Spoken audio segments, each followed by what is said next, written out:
The Senate on Tuesday amended its rule to restrict first-time senators from vying for the position of the Senate President and Deputy Senate President. The amendment of the third Section 2 and subsection 1, 2, and 3 forwarded an e-motion moved by Senate Leader Okpeyemi Bamidele titled Amendment of the Standing Order of the Senate pursuant to Order 109 of the Senate Standing Order 2022.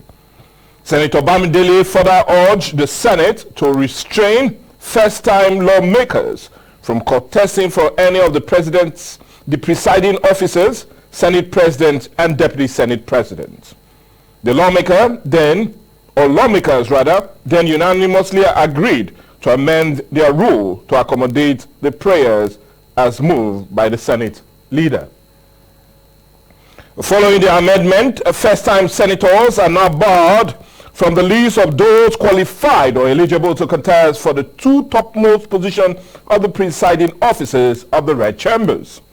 However, opponents of the amended rule argue that it violates the 1999 Constitution as amended in its Section 50, subsection 1, simply provided that there shall be a president and a deputy president of the Senate who shall be elected by members of their house from among themselves.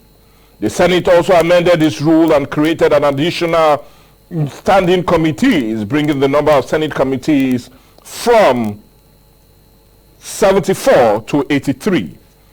But the big question and the big story for today, will this bring about a robust democratic practice in the red chambers that needs to be the pillar for our democracy, belief, and knowing that virtually 40 to 45% of senators do not get re-elected?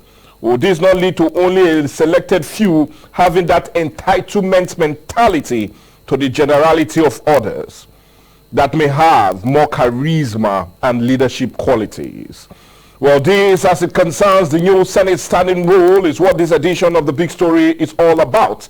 We're talking about the new Senate standing rule and restricting first-timers from the position of the President or Deputy Senate President. That's what we're having as our major discourse today, and it's basically on all papers, looking at the new standing order rule being pushed and also amended by no other person but the Senate leader, and we're talking of no other person but Senator Okpeyemi Bamidele, insisting that only those high-ranking officers should vie for that seat of the President or Deputy Senate President. But anyway, he's present with us here. Might not be a Senate President himself yet. First timer. And well, I'm talking of no other person but Comrade FM&TV. He'll be helping us out with the discussion. Good morning and welcome to the show. Yeah, good morning. And as a first timer too, we are going to discuss this issue. Well, anyway, I hope you'll be objective and not looking at yourself as just being a true first timer.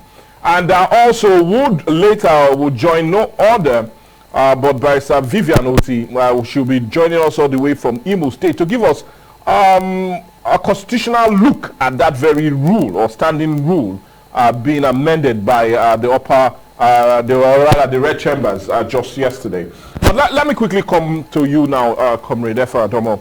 Now, according to the new Senate standing orders amended yesterday, Rule 3 now stipulates that any senator wishing to contest for the position of the Senate President and Deputy Senate President must have spent a minimum of one term in the Senate.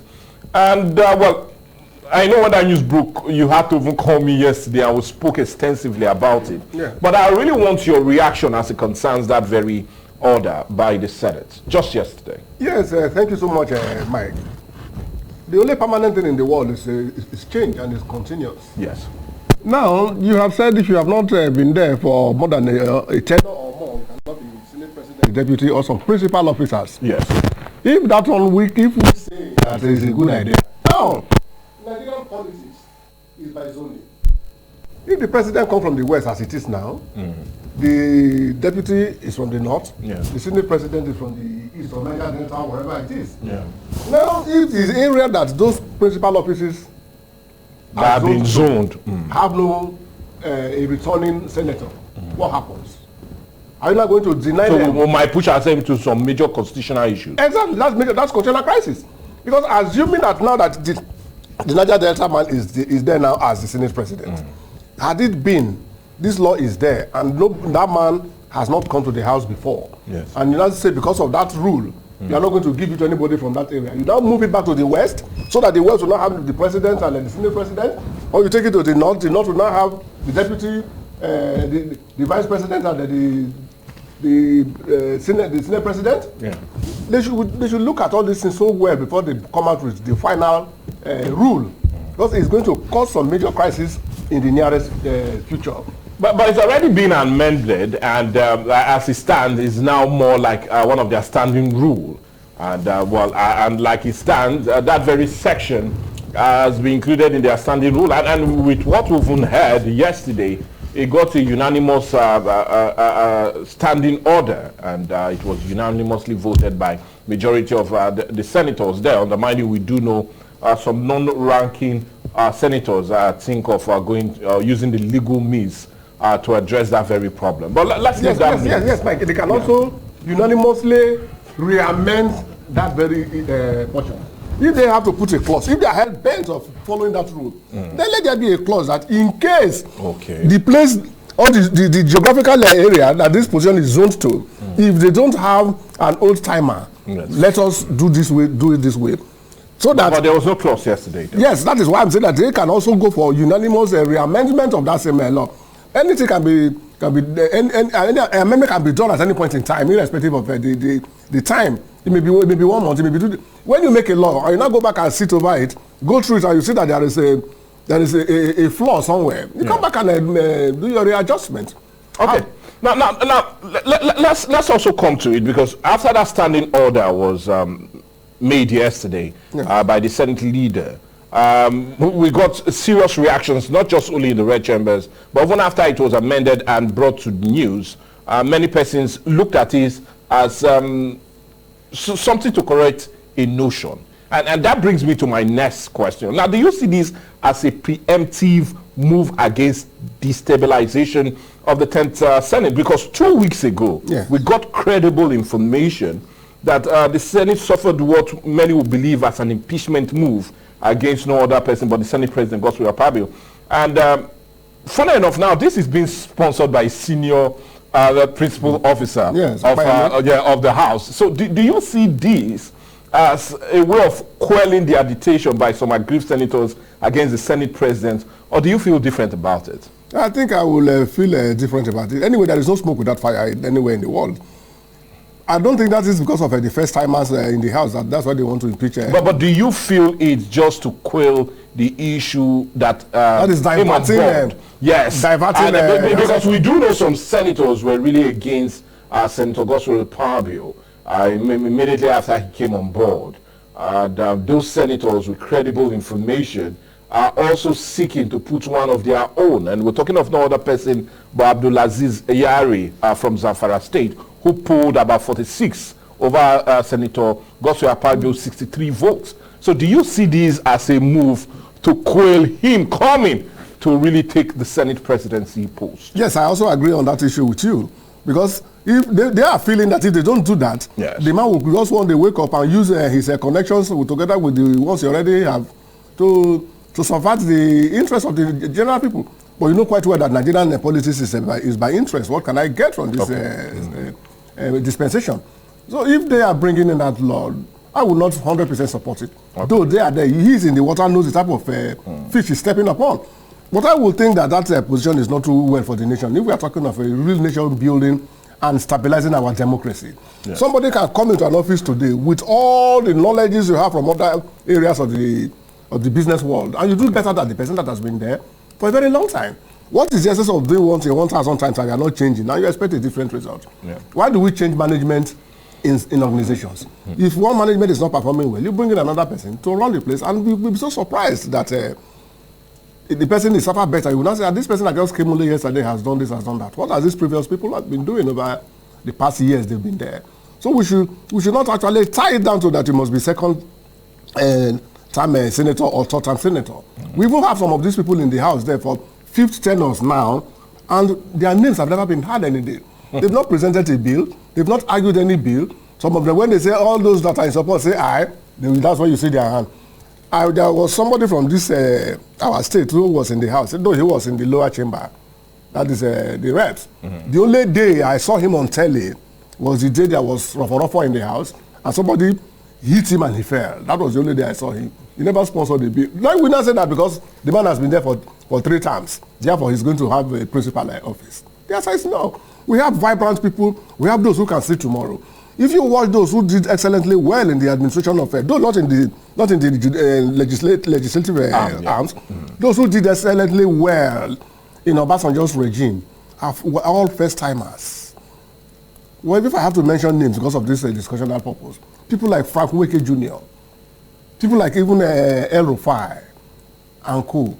They were not returning ministers, but they did excellently well. But can that also be said in the red chambers, or rather in the House of Rep? Because why I ask now, don't you feel, because that's where it now stands, and most senators that you talk to, or from their aides, will think different from what you've said, and they feel being a Senate president or deputy Senate president is more than what we see.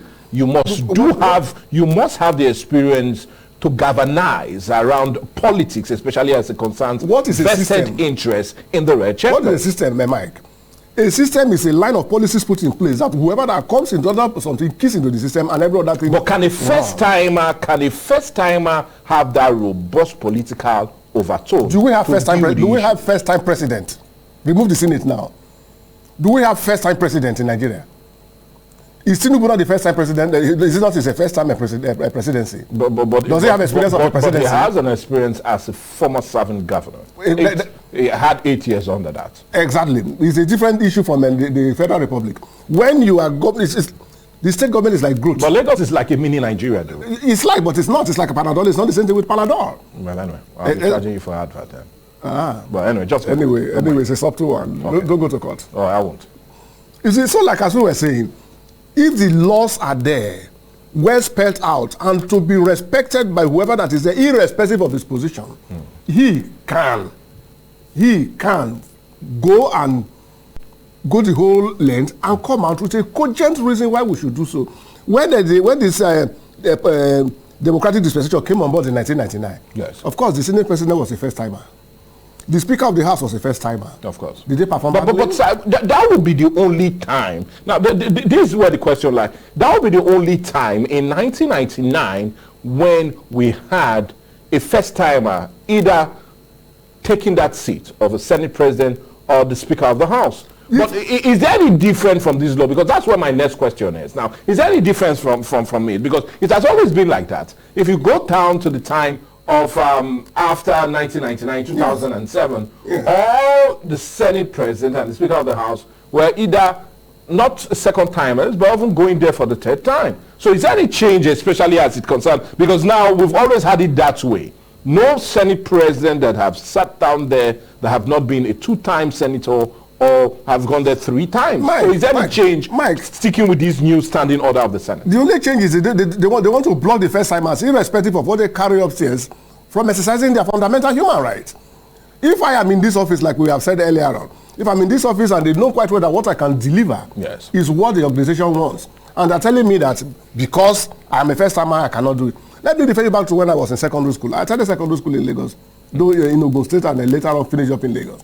I had to change school when my mother fell very sick, and we thought that she would not survive it. So when I got to the school, the first day I attended class, I think was it mathematics class or something like that.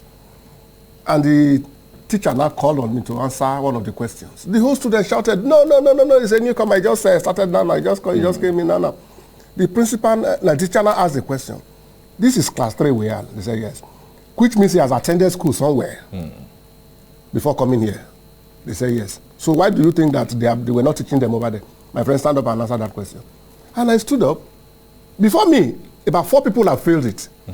So they say, oh yeah, stand up. I stood up. And when I finished the answer, giving the answers, the teacher asked every other student to stand up and for me to sit down. That new student. But sir, that was in Ajegudle or Oshodi. We're talking now about the red chambers. Okay, whether it is Ajegudle or Oshodi or not, we are building a foundation. Somebody that has the knowledge, you cannot take it away from that person because the person is a first-timer. Remember David Mark. David Mark stabilized the government of Obasanjo, whether we like it or not. He stabilized that government in Obasanjo left. Even when the Speaker of the House was misbehaving there, he went there and called him, my friend, come here. He didn't call him that. He exercised that authority. He exerted that authority. My friend, come here. And the guy said, no, yes, come here. What is the meaning of all these ones you are doing? Experience is different from knowledge. You may have experience and not able to exercise only one thing. You may have experience and you will not even be able to differentiate between what is there, what is that. That is where we come down to with the norm of Naso with the dual. How do you continue doing this thing and it's not paying us? Naso with the dual.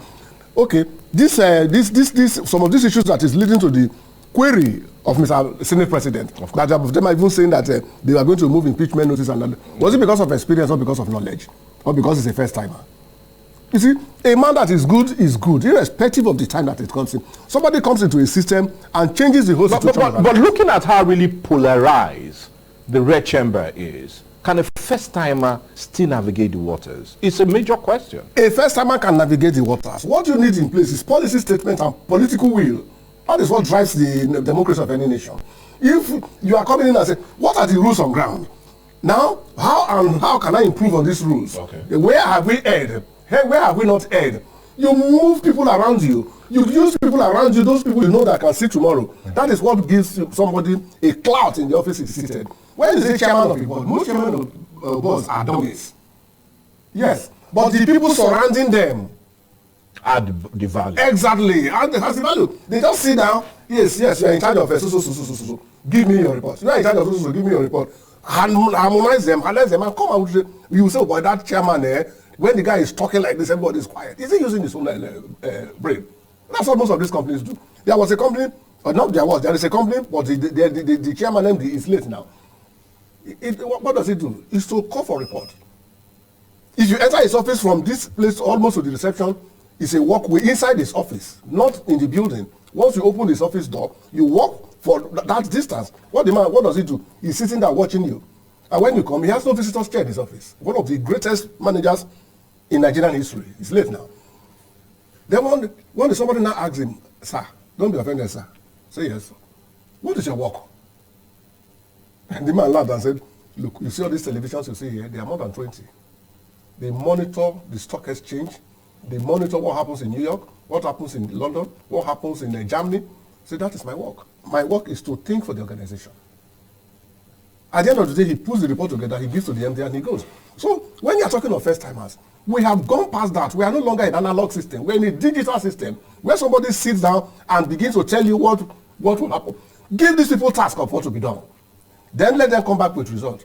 Do not tell me what to be done, how to do it, and how to get the result. That's a servant. But give it to me as a contractor. Go and get me iPad. Where you get it is not the issue. How much you get it is not the issue. The issue is the iPad is here.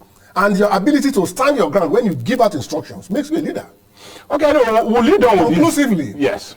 A leader is the person who knows where he's going, how to go there, how to carry people along, and how to lead a footstep.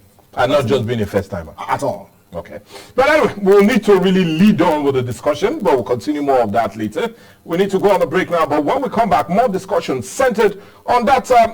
It happened yesterday in the red chambers, and when we had no other but the majority leader himself, Senator Payemi Bamidele, insisting and pushing through with that amendment of their standing rule, insisting that non-ranking senators should not be given the opportunity to either vie for the Senate or Deputy Senate position. And funny enough, it was unanimously agreed upon. Let's go on a break.